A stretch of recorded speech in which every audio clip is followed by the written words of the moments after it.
Well, hello. Welcome to this little video about the zodiac sign of Virgo.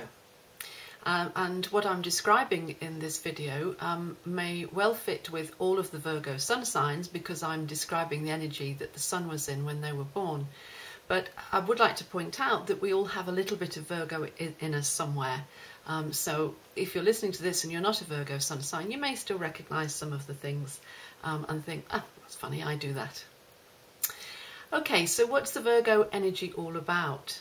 Well, it's about self-containment, to be honest. It's about being discriminating and self-containing and withdrawing and keeping oneself to oneself, but being highly practical and highly dutiful as well.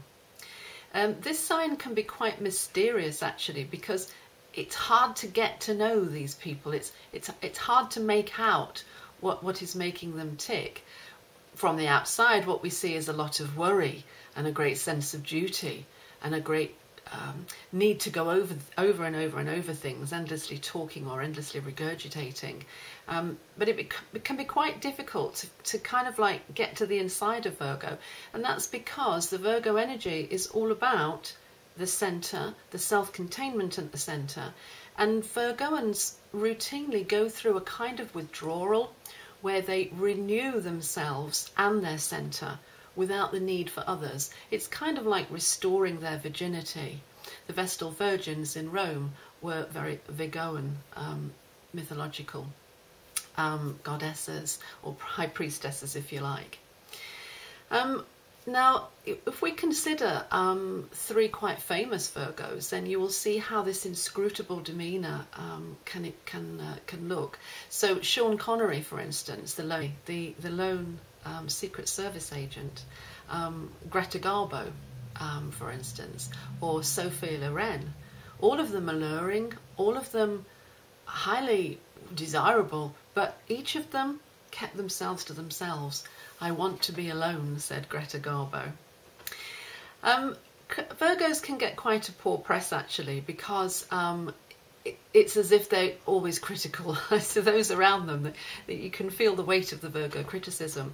But this is Virgo trying to be helpful. They don't see it as being critical, they see it as allowing other people to get things right, helping them to get things right, helping other people to get things in place.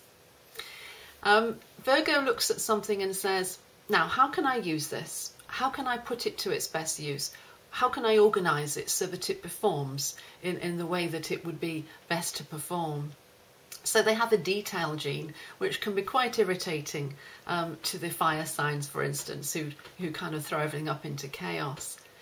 The Virgo energy can get extreme and manifest as an obsession, and maybe an obsessive compulsive disorder maybe. They can get quite obsessive about health or diet or supplements or things like this. I mean, they're kind of like a walking medicine chest.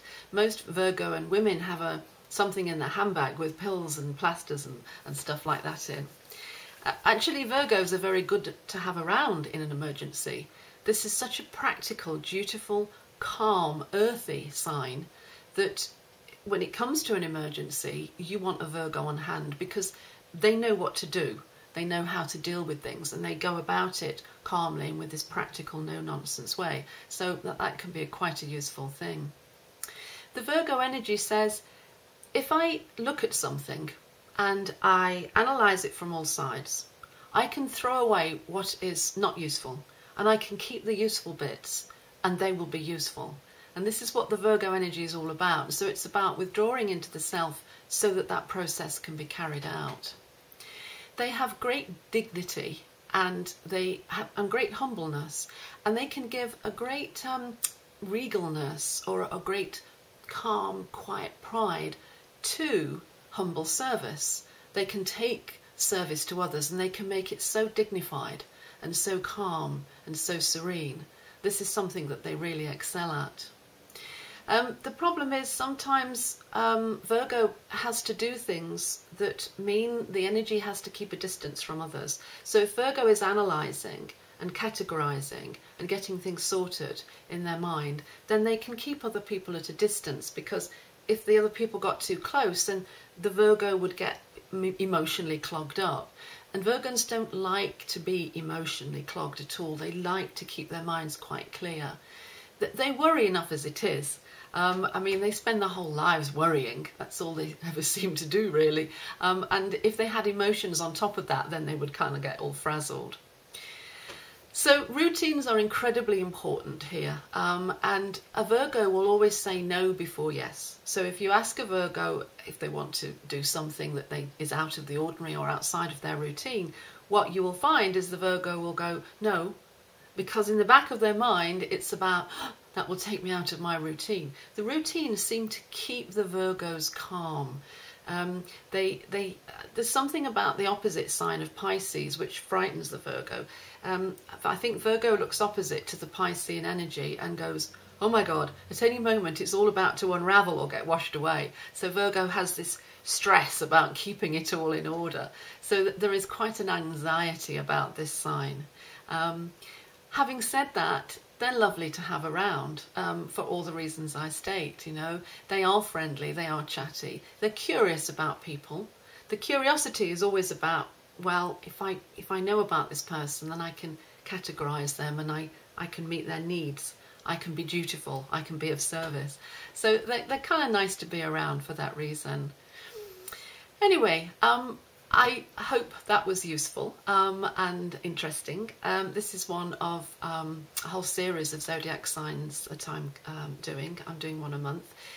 Today was actually the Virgo New Moon, so the Sun and Moon were in Virgo. It's 2013, and I thought maybe if I did it today would capture some of that energy. So I hope that came across. Thank you very much for listening. I'm Alison Chester-Lambert, and bye.